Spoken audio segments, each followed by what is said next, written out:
Autobots! It's time to fight for our freedom! Yeah! So, what's the plan, Optimus?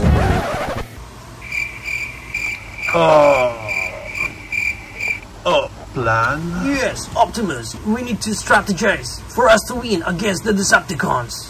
Oh, yes. Meron ka nang nagawang plan, tama ba? Oo naman, Ironhide, ako pa. Hindi ko makakalimutan yan. So, what's our plan, Prime?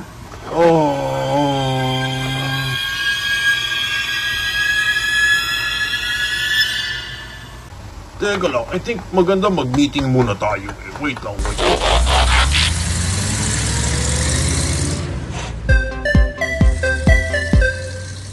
And ito na nga ang toy na re-review natin for today. This is the Byway Star Leader TW1022, aka Transformers Optimus Prime. Pag binili natin siya, ganyang klaseng packaging meron siya sa harap, and sa likod, and sa kabilang gilid, and sa kabilang gilid, and sa ibabaw, at sa ilalim. Now, pag na-unbox natin tong Star Leader natin, ang kasama lang niya dito sa box niya is yung kanyang mahabang manual. And we have here na naka-plastic pa mga weapons and accessories. Check natin. First, meron tayo dito yung parang mga part niya na color red eh. 2 piraso to. Yan yung details niyan. Para magkaiba ng details, hindi sila same. Which is good. Hindi pa natin alam kung saan ito ilalagay, pero mamaya i-check natin. Next, we have here yung kanyang Energon Blade. And parang meron pa siyang markings dito, no? Meron siya dyan. Ganda yung magkakagawa kasi translucent na orange. So mukha siya talagang Energon. And as you can see here, yung ating main figure na naka-clamshell pa at may mga accessories pang kasama din sa loob. So right now, i-unclam na natin yan.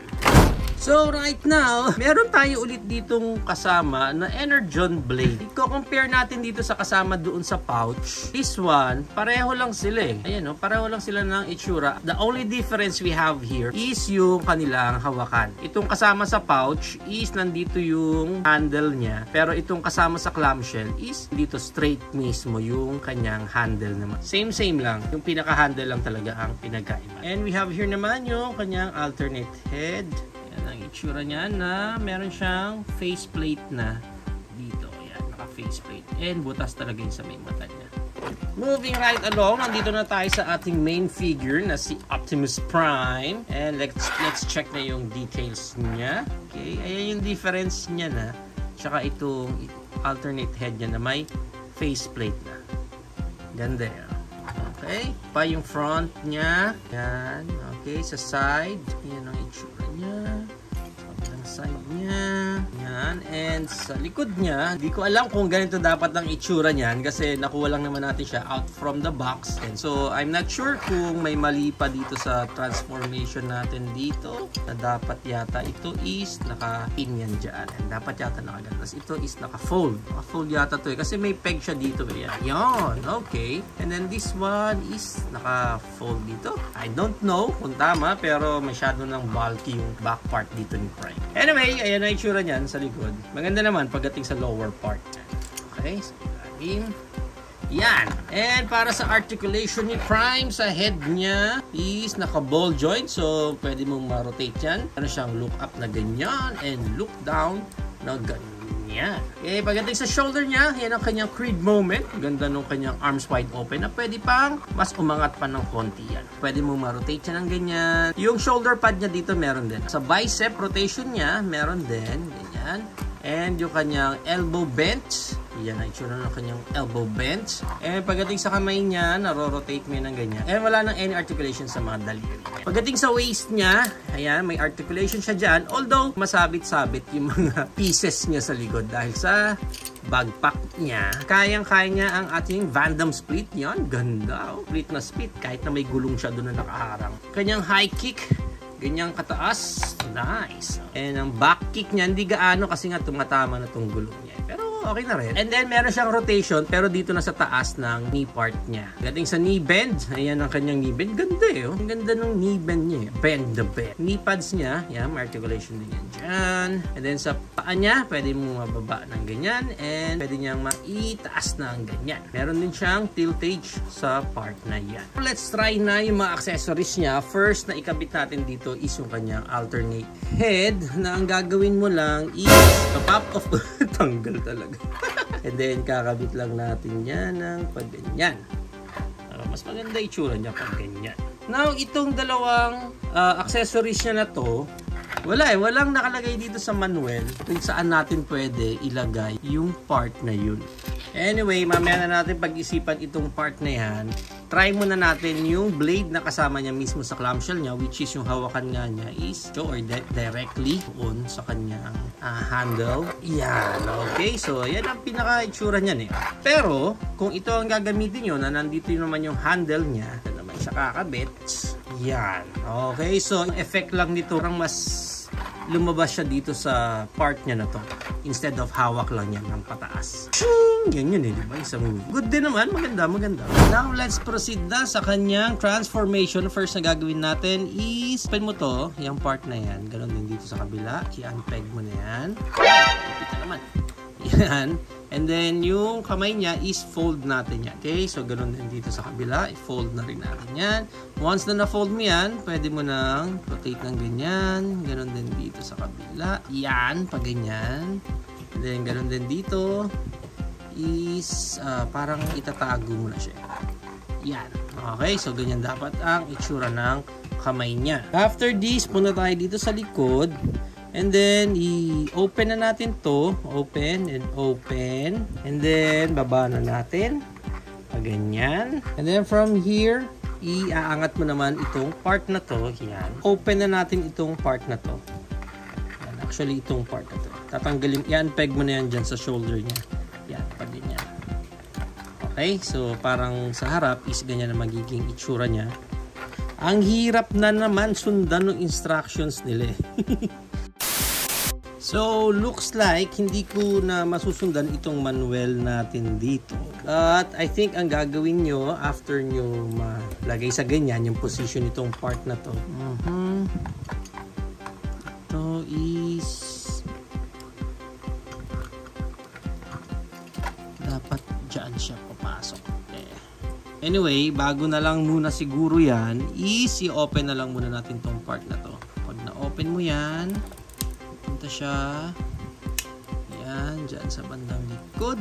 Yan, ganyan na natin yan. Ganun din dito sa kabila. Then, open na rin natin itong part na to. And then, this to. Yan, open na rin yan. And then, open mo yan. Yung mga panels na yan, yung blue. Ganun din dito sa kabila. Open yan. Ngayon, dito sa head niya, i-push down mo na yan para lumabas doon yung kanyang windshield naman sa sakyan. So, doon nakatago yung head ni Prime. Yan. So, after mo malagay yung head niya dyan, dito sa part na to, pwede mo nang i-rotate itong waist niya and then, angat mo na ng ganyan. Yan. Okay? So, pag na-rotate mo na yan ng ganyan, ayaw talaga, ita-try ko off-cam, i-decipher itong part na to dahil itong manual nga nila is walang kakwenta-kwenta. Skip na lang muna natin yung part na yan. Dito muna tayo sa part na feeling ko mas makukuha pa natin. Ayan. Itong part na to. Ayan. Naiikot na natin yan ng ganyan. Yon. Okay? That's the easiest part there. Okay. Yan. Yon. Alright. So, ganyan lang itsura niyan sa pinakalikod niya. And then as you can see, the obvious part here na ipepeg mo yung dalawang yan, pag ganyan. Yan! So nabuo na natin yung back part ng truck niya. Okay? Now from here, pwede na siguro natin i-swak ito dito sa taas niya. Kunin muna natin yung mga part na medyo mas okay. It's like, ang sinasabi lang dito is, maipo-fold mo daw siya ng pag ganyan. Yan. Ganyan lang ba yan? Ganyan lang ba yan? And then,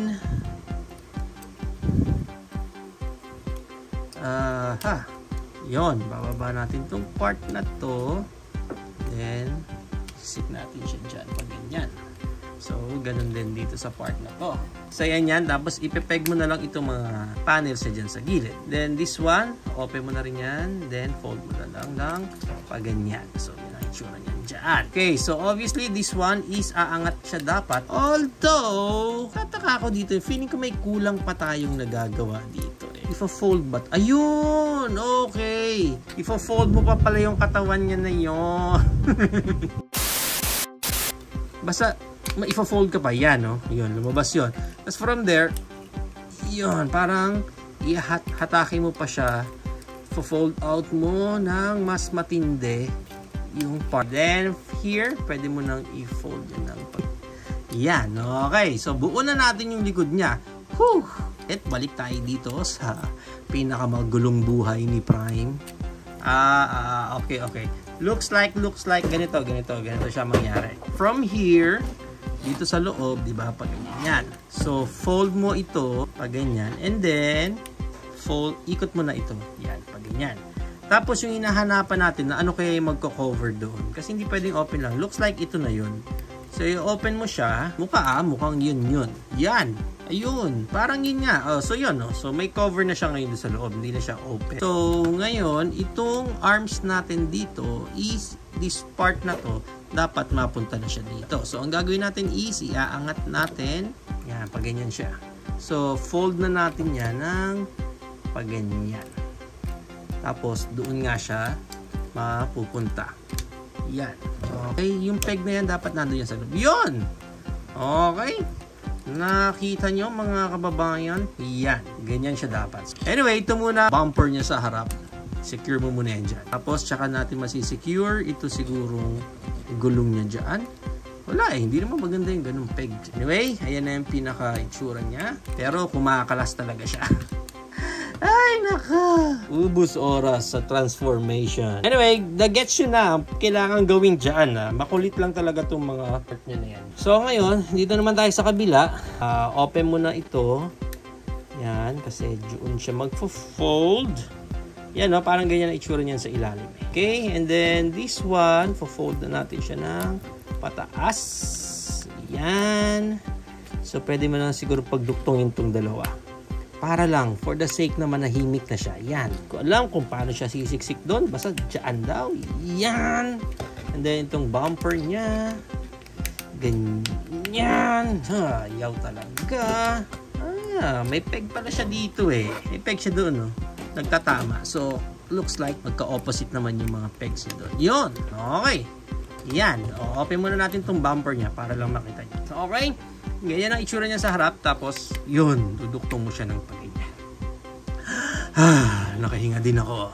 And then, pwede na siguro natin itong i-fold. Itong mga gulong niya dyan. Wala, ayaw talaga eh.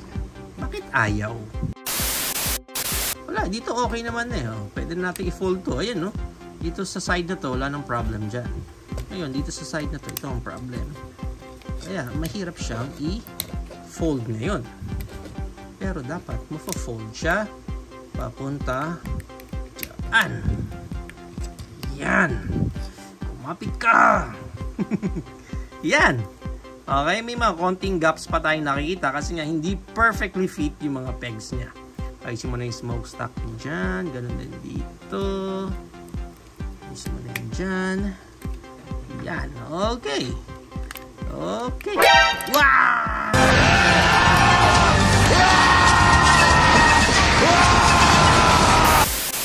I think maganda kung i-glue nyo tong part na to. Kahit itong isang part lang, yung malaki lang, i-glue nyo na yan para hindi siya matatanggal. Okay, so goods na tayo sa taas, oh. Kaya dapat tayo itsura niyan sa ilalim. So ngayon, last piece natin, itong gulong niya is, ganyan siya. And then, yun na nga yung square peg na yan, doon siya pupunta. Let's see kung aabot siya doon. Ayaw niya. Ang kabila, check natin itong kabila kung aabot siya. Yan. Uy, umabot tong part na to. Okay, goods. Ito na lang talagang kabila. Hindi ko alam eh. Parang tabingi eh. Tabingi eh, no? Ito, hindi pantay eh. Supposedly, dapat pantay tong part na to. Hindi sila dapat ganyan kasiksik dyan. So, maybe that's the reason bakit hindi natin maipeg itong part na to. Kasi nga naman, hindi siya pantay. Gaano mo man gusto na pagtiyagaan siya, hindi siya papayag. na mapagtiyagaan mo siya. Okay na tayo dito. Ito na yung alt mode ni Optimus Prime. Yan na yun. Maganda naman sana. Tinignan mo dyan sa side na yan. O, diba? Lahat nakapeg. Okay. Okay din tingnan ha. Pero pag tinignan mo din sa kabila, wala eh. Tabingi talaga eh. Tabingi. Check na natin yung details bago pa maghiwa-hiwalay ito si Prime. Ang pangit nung nandito niya. Sa windshield niya, masyadong halata yung pagkakahati sa kanya.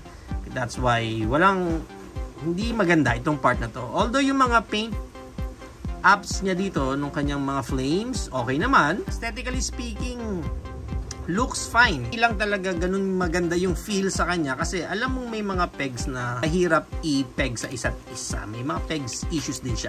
Kung nag-roll siya, hindi gaano nag-roll kasi nga medyo tabingi yung mga pegs niya. Still, itong part na to, hindi ko alam kung saan siya talaga ilalagay pa rin. Basta yan si Prime sa kanyang alt mode. Para sa height ng Optimus Prime natin na to, ang height niya is around 7 inches. And ang maganda niyan, i-compare pa natin siya sa iba pa nating Optimus Prime. Tulad ng ating OP-01. Yan. And another Bayway Commander Cybertron Prime. And we also have here our Bayway Ironhide. And we have here our Bayway Bumblebee. And syempre our Bayway Megatron. Yan, mas malaki talaga si Megatron sa kanya. Dito ka na lang, Megs. And our QT-01 Battle Trap. Okay, so yan ang ating height comparison.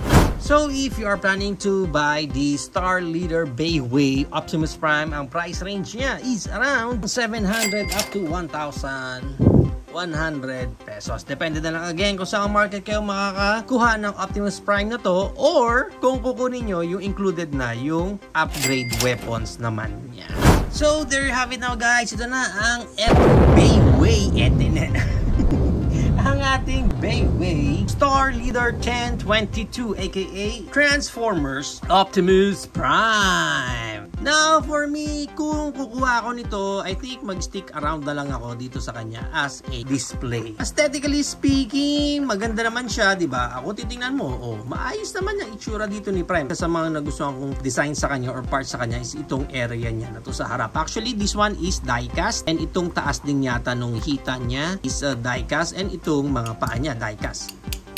Di ba? Yung tunog.